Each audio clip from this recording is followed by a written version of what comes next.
Welcome back ناظرین.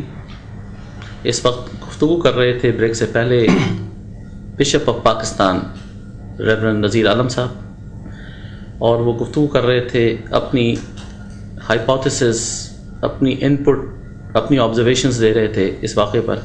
آپ کو میں دوبارہ کنٹینیو کرنے کے لیے گزارش کروں گا. تھینک یو جی. بات ہو رہی تھی کہ قرآن پاک کو برن ہوا اور ٹیری جان نے جو یہ حرکت کی, تو میں نے عرض کیا تھا کہ ٹیری جان نہ تو وہ پادری ہے, آپ کال کر رہے ہیں اس کو پادری لکھتے ہیں, تو ہم تو اس کو پادری بھی نہیں کہتے, ہم تو وہ چند 1 2 4 10. ناظرین میں ان کے اسٹیٹمنٹ کو سیکنڈ کروں گا, اس لیے کہ ریورنڈ یا پیسٹر ہونے کے لیے سرٹن کوالیفیکیشنز ریکوائرڈ ہیں کرسچینٹی اسکول آف تھاٹ کے اندر, اور وہ کوالیفائڈ نہیں ہے. اس کی ڈاکٹریٹ کی ڈگری جعلی تھی جس پہ جرمنی میں اسے پکڑا گیا, so he should not be called پادری. I second you. Yes thank you.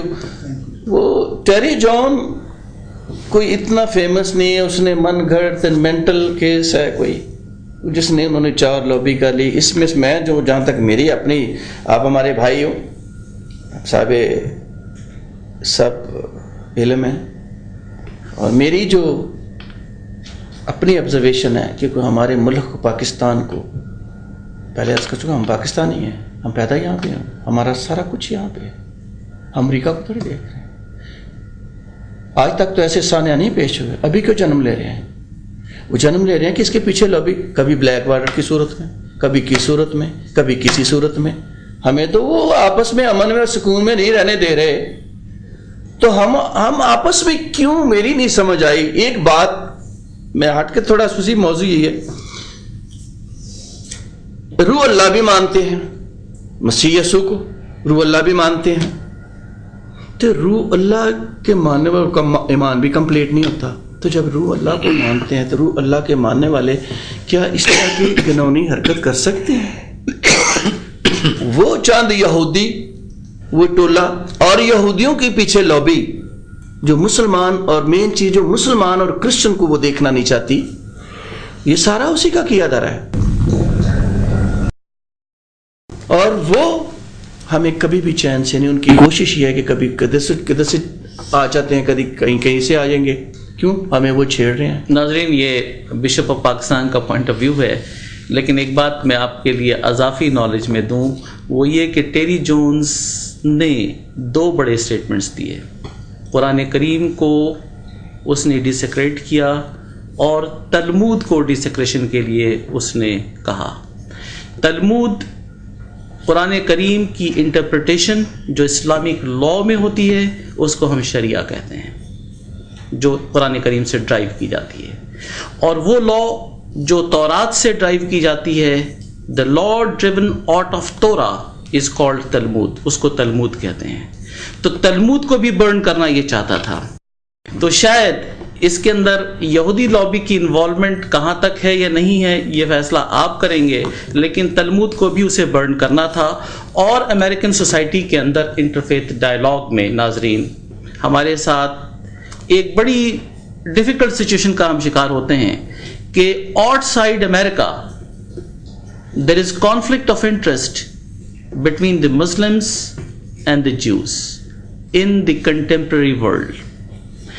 اور ہم یہ بھی دیکھ رہے ہیں کہ مڈل ایسٹ کرائسس کے اندر جروزلم کے مسئلے پہ مسیح اور مسلمان ایک جگہ فلسطین کی شکل میں کھڑے ہیں اور یہودی اسرائیل کی شکل میں کھڑے ہیں. لیکن امریکہ کے اندر ناظرین صورتحال بالکل مختلف ہے. امریکہ کے اندر مسلمانوں کا اور یہودیوں کا اور عیسائیوں کا آپس میں معاملات کے اندر یکسانیت پائی جاتی ہے. جب نماز پڑھنے سے روکا جاتا ہے ایئرپورٹ کے اوپر تو سب سے پہلی آواز اینٹی ڈیفیمیشن لیگ امریکہ کی اٹھاتی ہے, اور ٹیری جونز کے مسئلے پہ اینٹی ڈیفیمیشن لیگ نے بڑا اسٹرانگ اسٹیٹمنٹ دیا ہے. تو یہ اس ڈیبیٹ پہ ہم ابھی نہیں جائیں گے, لیکن let's come to the second speaker. علامہ شبیر رضا صاحب, آپ بڑے جید عالم ہیں اور آپ کو اکثر ہم سنتے ہیں ٹی وی پہ. آپ یہ بتائیے کہ اس پوری صورتحال کو آپ کس تناظر میں کس طرح دیکھ رہے ہیں, اس کا حل کیا ہے, آخر کس طرف ہم جا رہے ہیں؟ اعوذ باللہ من الشیطان الرجیم, بسم اللہ الرحمن الرحیم. قرآن حکیم فرقان مجید اللہ کی آخری کتاب ہونے کے ساتھ ساتھ جو پیغام تو اس کے بالکل واضح ہیں. ایک تو یہ اسپیسیفک ہدایت ہے صاحبان تقویٰ کے لیے، ہدی للمتقین کا لفظ استعمال کیا گیا، وہ انٹرنل ان لوگوں کے لیے ہے کہ جو قرآن مجید پر ایمان لے آئے۔ دوسری ہدایت قرآن مجید کی ہدی للناس ہے، جو تمام انسانیت کے لیے ہے۔ تو قرآن مجید کا بیسک جو فارمولہ ہے، جو اس نے صاحب کتاب کو اللہ تعالیٰ نے اس کا پابند کیا، حضرت پیغمبر کرم صلی اللہ علیہ وآلہ وسلم کو، دو چیزوں کے لیے۔ ایک تو یہ کہ اگر تمہیں قرآن مجید میں کسی قسم کا شک ہے، ان کنتم فی ریب مما نزلنا علی عبدنا فأتوا بسورۃ من مثلہ وادعوا شہداءکم من دون اللہ ان کنتم صادقین۔ قرآن پکار کے کہتا ہے کہ آؤ ٹیبل ٹاک کرو، اگر تمہیں اس کی کتاب خدا ہونے میں شک ہے اپنے سارے گواہ لے آؤ، بیٹھو ہمارے ساتھ بات کرو کہ دیکھیں کہ یہ قرآن اللہ کی کتاب ہے یا نہیں ہے۔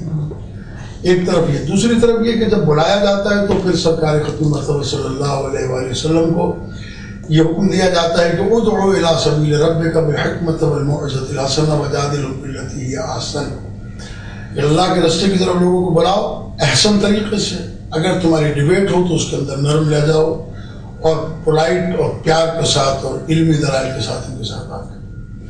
تیسرا طریقہ قرآن مجید کا یہ ہے کہ اگر فمن حاجک فیہ من بعد ما جاءک من العلم فقل تعالوا ندعو ابناءنا وابناءکم ونساءنا ونساءکم وانفسنا وانفسکم ثم نبتہل فنجعل لعنۃ اللہ علی الکاذبین، کہ اگر یہ ٹیبل ٹاک کے اوپر بھی نہیں آتے ہیں، بات کرنے کے لیے بھی نہیں آتے، تو تیسرا مرحلہ مباہلے کا ہے۔ اے رسول کہہ دو ان سے کہ تم اپنے بیٹیوں کو اور اپنی عورتوں کو اور اپنے نفسوں کو لاؤ، ہم اپنے نفسوں کو لاتے ہیں، اور پھر جنگل میں میدان میں اللہ کی بارگاہ میں ہاتھ اٹھاتے ہیں اور جھوٹوں پر اللہ کی لعنت قرار دیتے ہیں، اس کے اوپر عذاب آئے گا۔ اور یہ واقعہ مباہلہ مدینہ منورہ میں ہوا۔ سرکار ختم مرتبہ کے پاس جو عیسائی ایک چرچ کے نمائندگان آئے تھے، ان کا مباہلہ ہوا۔ مباہلے سے پہلے ہی انہوں نے اس بات کو تسلیم کر لیا کہ ہم رسول اسلام کے ساتھ ایسی شخصیتوں کو دیکھ رہے ہیں کہ اگر انہوں نے دعا کے لیے ہاتھ اٹھا دیے تو ہم تباہ و برباد ہو جائیں گے، لہذا مباہلہ نہیں ہوا۔ انہوں نے جزیہ دینا قبول کیا اور ایک پولائٹ طریقے سے ایک مسئلے کو حل کر لیا گیا۔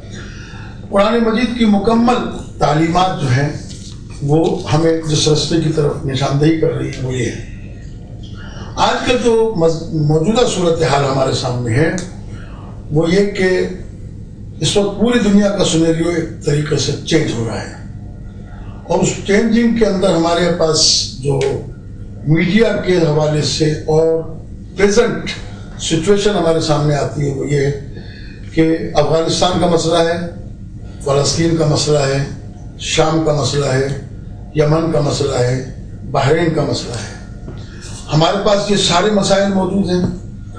قرآن مجید فرقان حمید کی توہین کرنے والا تو یقیناً بدترین انسان ہے، جو یقیناً، میں قرآن مجید کی توہین کے ساتھ ساتھ یہ کہتا ہوں توریت و انجیل و زبور کی توہین کرنے والا، کسی بھی آسمانی کتاب کی توہین کرنے والا قابل ذکر، بلکہ وہ انسانیت سے خارج ہے۔ اور چونکہ مولا کائنات علی بن ابی طالب علیہ السلام کے سلسلے میں فرمان تھا کہ جب مسلم معاشرہ تشکیل پا رہا تھا تو آپ نے فرمایا کہ لو ثنیت لی الوسادۃ فجلست علیہا لحکمت بین اہل التوراۃ بتوراتہم وبین اہل الانجیل بانجیلہم وبین اہل الزبور بزبورہم وبین اہل القرآن بقرآنہم، کہ اگر میرے لیے مسند قضا بچھا دی جائے اور میرے پاس عیسائی فیصلے کے لیے آئے گا تو میں قرآن سے فیصلہ نہیں کروں گا، اس کا توریت سے کروں گا۔ اگر میرے پاس یہودی آئے گا تو انجیل سے کروں گا، اگر داؤد کا ماننے والا آئے گا تو زبور سے کروں گا، قرآن کا ماننے والا آئے گا تو قرآن سے کروں گا۔ یعنی ہم اپنے نظریے کو کسی پر مسلط نہیں کریں گے، بلکہ اس کی کتاب سے اسے بتائیں گے کہ آپ کیا ہے۔ بہت اچھا۔ اور یہی ایک بنیادی نظریہ ہے جو دنیا کے اندر اس وقت ایکسٹریمسٹ لوگ جو ہیں وہ ایک دوسرے کو باطل قرار دینے کے لیے، ایک دوسرے کو کمزور کرنے کے لیے اس قسم کے حربے استعمال کر رہے ہیں۔ امریکہ نے اپنی سپر پاور بچانے کے لیے اس کے مختلف بیانات ہمارے سامنے آتے ہیں۔ ایک طرف وہ کہتا ہے کہ ہم دنیا میں امن قائم کرنا چاہتے ہیں، اور دوسری طرف وہ اپنی فوجیں اور لشکر بھیج کر جو ہے وہ حملے کرا رہا ہے۔ کبھی افغانستان کے اندر حملے کراتا ہے، کبھی ڈرون حملے کراتا ہے، تو کبھی بحرین میں کیا ہو رہا ہے۔ بالکل۔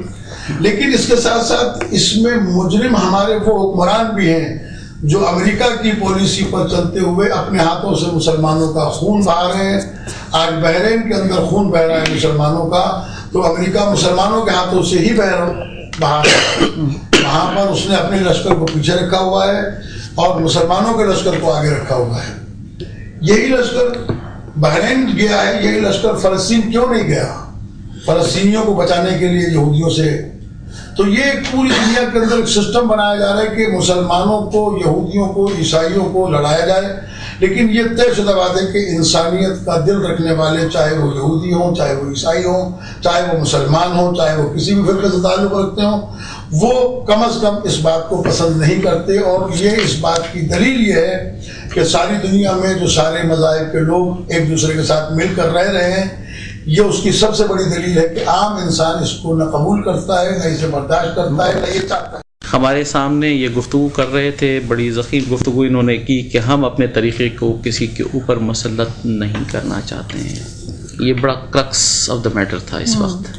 اور دوسری چیز انہوں نے بڑی امپورٹنٹ کہی شبیر رضا صاحب نے کہ میڈیا، اور یہ آگے گفتگو میں چلے گئے، میڈیا کے ڈسٹورشن پہ یہ گفتگو کرنا چاہتے تھے اور ایکسٹریمزم کی طرف کرنا چاہتے تھے. میں ان دونوں ڈاٹس کو ملا دیتا ہوں، میڈیا اور ایکسٹریمزم.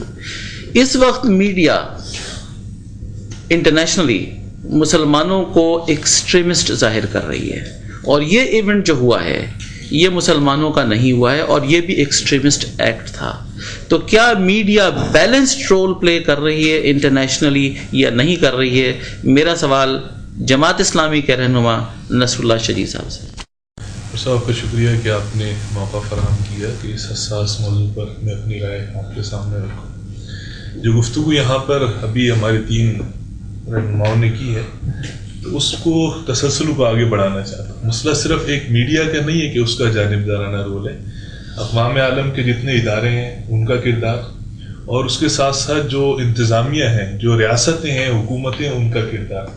یہ تینوں چیزیں وہ ہیں کہ جو عالم اسلام کے اندر، اس کے نوجوانوں کے اندر ایک اضطراب اور ایک بے چینی ہے جو انہوں نے پیدا کی. جتنے مسئلے فلسطین، کشمیر، چچنیا، بوسنیا، عراق، افغانستان اور اب لیبیا، یمن، آپ تفصیل لیں، سارے مسلمانوں کے مسئلے ہیں. دوسری جانب آپ دیکھیں پچھلے 5 سال سے ایک عمل جاری ہے کہ ہمارے شاعر جو ہیں ان پر براہ راست حملہ آور ہے.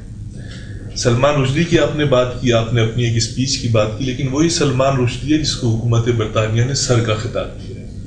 تسلیمہ نسرین ہے جو آپ صلی اللہ علیہ وسلم کی شان میں گستاخی کرتی ہے، اس کو VIP پروٹوکول دیا جاتا ہے پوری دنیا کے اندر. اسی طریقے سے ڈنمارک کے اخبار میں نبی اکرم صلی اللہ علیہ وسلم کی شان میں گستاخی کی گئی.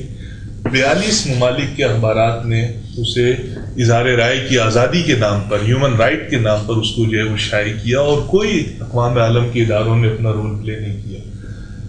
جب بات مسلمانوں کی طرف سے ہوتی ہے تو تمام مسلم امہ کو نشانہ بنایا جاتا ہے، اسلام کو نشانہ بنایا جاتا ہے. اور جب ایسی کوئی حرکت کسی اور جانب سے ہوتی ہے تو اسے یہ کہا جاتا ہے کہ وہ انفرادی فعل.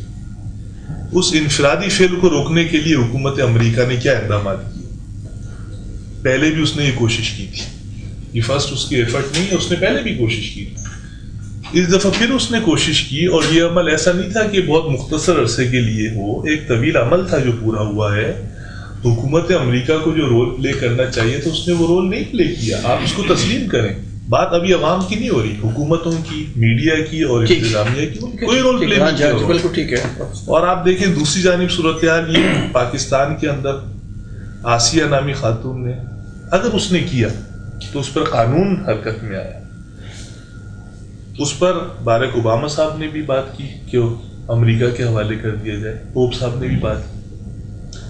پھر ریمن ڈیوس کا مسئلہ وہ باراک اوباما نے، US پریزیڈنٹ نے دنیا کے سامنے یہ بات کہی کہ اسے سفارتی استثناء حاصل ہے، لیکن سفارتی استثناء کے لیے کہیں پر پروسیڈنگز نہیں ہوئی، اور جو راستہ اختیار کیا گیا وہ بھی دیت اور ایک پراسرار معاملہ ہے جو اس کے پیچھے ابھی تک موجود.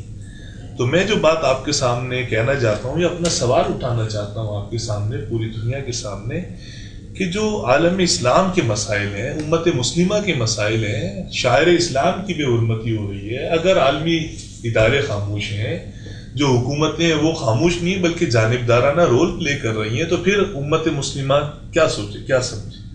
اس لیے میں یہ سمجھتا ہوں یہ ہمارے بھائی بیٹھے ہیں پاکستان کے اندر، جب یہ مسئلہ ہوا ہم نے بھی ان کے ساتھ مل کر، انہوں نے ہمارے ساتھ مل کر پروٹیسٹ کیا، یعنی ہمارا کوئی جھگڑا یا ہماری کوئی دشمنی اس طرح یہاں پر بات آئی مسیحیوں کے ساتھ نہیں ہے، لیکن ہم بہرحال اس بارے میں بالکل اپنے جذبات کا اظہار کرنا چاہتے ہیں. یہ قابل مذمت فعل ہے، اور اس قسم کے اقدامات کو باقاعدہ سرپرستی مختلف میڈیا کی جانب سے، مختلف انتظامیہ جو حکومتیں ہیں بالخصوص امریکہ کی جانب سے براہ راست ان تمام اقدامات کی سرپرستی کی جاتی رہی. اس لیے میں یہ سمجھتا ہوں کہ یہ قابل مذمت عمل ہے، اور خود ان حکومتوں کو بھی، عالمی اداروں کو بھی اپنے اس عمل کو تبدیل کرنا چاہیے. جو تیسری بات یہاں پر آئی ہے، میں بھی اس کو پوری طرح اس سے اتفاق کرتا ہوں کہ اس کے ساتھ ساتھ قصور امت مسلمہ کے حکمرانوں پر، عالم اسلام کے حکمرانوں پر بھی.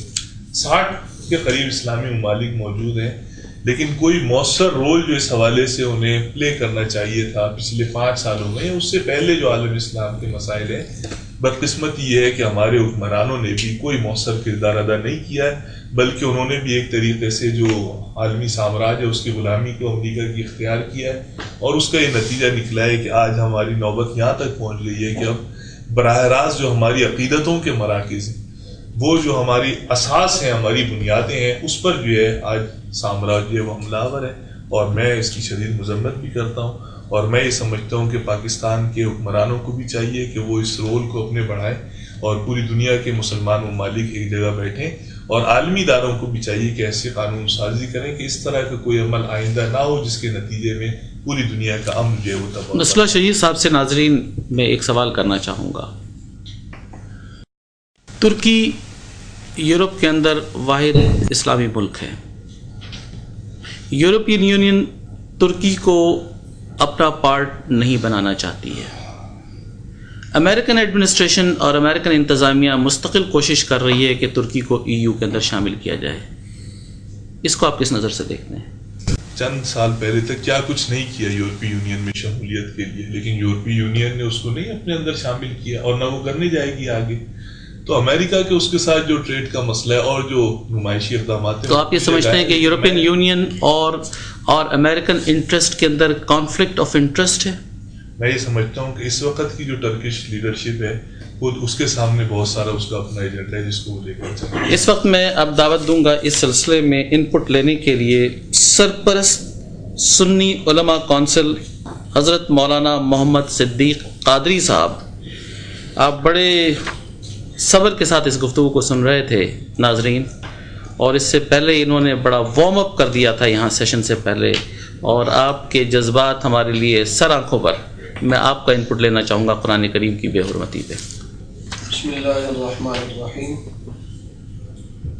آپ کا شکریہ، اپنے اس حساس موضوع پر ہم سب کو ایک جگہ پہ جمع کیا، اور میرے احباب نے اپنے اپنے جذبات کا اظہار کیا. جیسا کہ قاری صاحب نے بھی فرمایا، بھائی نصر اللہ نے بھی فرمایا، اور شبیر صاحب نے بھی فرمایا کہ ہر معاملے میں ٹارگٹ مسلمانوں کو کیا جاتا ہے. یہ گزشتہ کچھ عرصے سے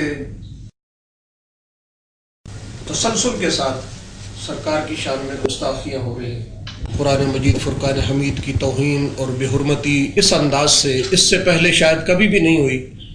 یہ مسلمانوں کے جذبات کو ٹھیس پہنچانے کے لیے اور مسلمانوں کی قوت ایمانی کو جانچنے کا میں سمجھتا ہوں کہ یہ ایک حربہ ہے، کہ وہ دیکھنا چاہتے ہیں کہ مسلمانوں میں کتنا جذبہ ایمانی ہے اور یہ کیا اپنے مذہب کے لیے کر سکتے ہیں. میں یہ گزارش کرنا چاہتا ہوں کہ جب بھی کہیں ذکر ہوتا ہے تو یا تو ہمارے سرکار کی شان میں گستاخی کی جاتی ہے، یا ہمارے مذہبی کتاب کے بارے میں نازیبا الفاظ کہے جاتے ہیں، یا ہمارے مذہب کے بارے میں غیر ذمہ دارانہ رویہ اختیار کیا جاتا ہے. کیا مسلمان بھی کبھی کسی مذہبی کتاب کے بارے میں کوئی جملہ یا کلمہ کہتا ہے؟ کسی اور نبی کے بارے میں، مسیح حضرت عیسیٰ علیہ نبینا علیہ الصلوۃ والسلام کو مانتے ہیں، جناب موسیٰ کلیم اللہ کے ماننے والے بھی یہاں پر موجود ہیں. کیا مسلمانوں نے کبھی سرکار موسیٰ علیہ نبینا کے بارے میں کچھ کہا؟